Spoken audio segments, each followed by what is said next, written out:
নমস্কার বন্ধুরা, রিমির বাঙালি রান্নাঘরে আপনাদের সবাইকে স্বাগত। আজকে আপনাদের সঙ্গে সজনের ডাঁটা দিয়ে একটা রেসিপি শেয়ার করছি। এই গরমে সজনের ডাঁটা খাওয়া খুবই উপকারী। হাতে যদি খুব কম সময় থাকে তাহলে তৈরি করে নিন দুর্দান্ত স্বাদের সজনের ডাঁটার এই রেসিপিটা। আর এটা বানানো যতটা সহজ, খেতে ততটাই টেস্টি হয়। গরম গরম ভাতের সঙ্গে খেতে খুবই ভালো লাগে। রেসিপিটা ভালো লাগলে লাইক, কমেন্ট, শেয়ার করার অনুরোধ রইল। চলুন তাহলে রেসিপি শুরু করি। প্রথমেই আমি এখানে 5-6টা সজনের ডাঁটা নিয়ে দেখুন আঙ্গুল সমান করে কেটে নিয়েছি। আপনারা আপনাদের পছন্দ মতো ছোট বা বড় করে কাটতে পারেন। আর ডাঁটাগুলোর খোসা বা আঁশ অল্প করে রেখে কেটে নিয়েছি। দেখুন এইভাবে, এতে ডাঁটাগুলো গলে যাবে না। ডাঁটাগুলো কেটে নেওয়ার পর ভালো করে ধুয়ে জল ঝরিয়ে নিয়েছি। এখন সর্ষে বেটে নেব। মিক্সিং জারে 1 টেবিল চামচ হলুদ সর্ষে, 1 টেবিল চামচ কালো সর্ষে দিয়ে দেব। আমি 2 রকম সর্ষে দিয়ে করছি, স্বাদটা ভালো হবে। আপনারা যে কোনো একরকম সর্ষেও ব্যবহার করতে পারেন। তার সঙ্গে দিয়ে দিচ্ছি 1/2 ইঞ্চি আদা ছোট টুকরো করে, 6টা কাঁচা পাকা লঙ্কা। ঝালটা আপনারা আপনাদের পছন্দ মতো দেবেন। দিয়ে দিচ্ছি অল্প লবণ। লবণ দিয়ে সর্ষে বাটলে তেতো হবে না। অল্প জল দিয়ে দিচ্ছি। এখন মিহি করে সর্ষে বেটে নেব।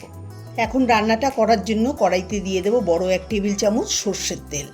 তেলটা ভালো করে গরম করে নিয়েছি। এখন ফোড়নে দিয়ে দিচ্ছি 1/4 চা চামচ কালো জিরে আর একটা শুকনো লঙ্কা। লো ফ্লেমে 35-40 সেকেন্ড ফোড়নটাকে ভেজে নেব। এখন এর মধ্যে দিয়ে দিচ্ছি কেটে রাখা সজনের ডাঁটা। সজনের ডাঁটা দিয়ে একটু নেড়ে চেড়ে নেব।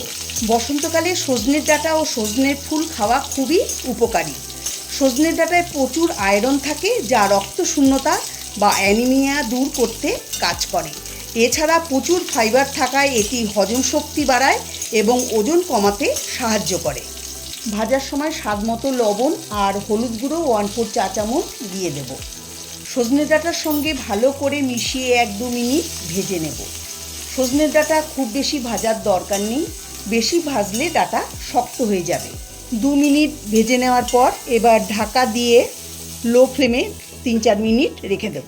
3 মিনিট পরে ঢাকা খুলে নেব। একটু নেড়ে চেড়ে নিচ্ছি।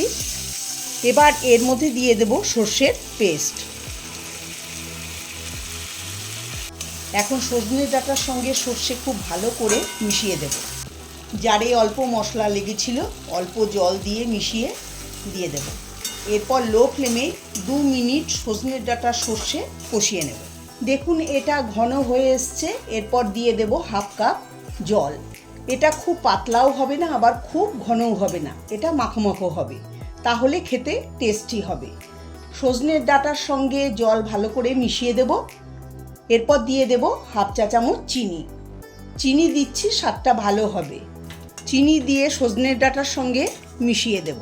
মেশানো হয়ে গেছে। এবার ঢাকা দিয়ে লো ফ্লেমে 4-5 মিনিট সজনের ডাঁটা সেদ্ধ করে নেব। ঢাকা খুলে নেব, একটু নেড়ে চেড়ে নেব। দেখুন সজনের ডাঁটা সেদ্ধ হয়ে গেছে, কিন্তু গলে যায়নি। গ্রেভি অনেকটাই ঘন হয়ে এসেছে। এর বেশি ঘন করব না, এরকমই হবে। ঠান্ডা হলে আর একটু ঘন হবে। সাজানোর জন্য একটা পাকা লঙ্কা দিয়ে দিলাম। খুব সহজেই আর সামান্য তেল মশলায় একদম তৈরি হয়ে গেল দুর্দান্ত স্বাদের সজনের ডাঁটা সর্ষের রেসিপি। আপনারা রেসিপিটা অবশ্যই বাড়িতে ট্রাই করবেন আর কেমন হয়েছে কমেন্ট করে আমাকে জানাবেন। রেসিপিটা ভালো লাগলে অবশ্যই লাইক, কমেন্ট, শেয়ার করবেন। আমার চ্যানেলে নতুন বন্ধু হয়ে থাকলে চ্যানেলটাকে অবশ্যই সাবস্ক্রাইব করার অনুরোধ রইল। সবাই ভালো থাকবেন, সুস্থ থাকবেন। নমস্কার।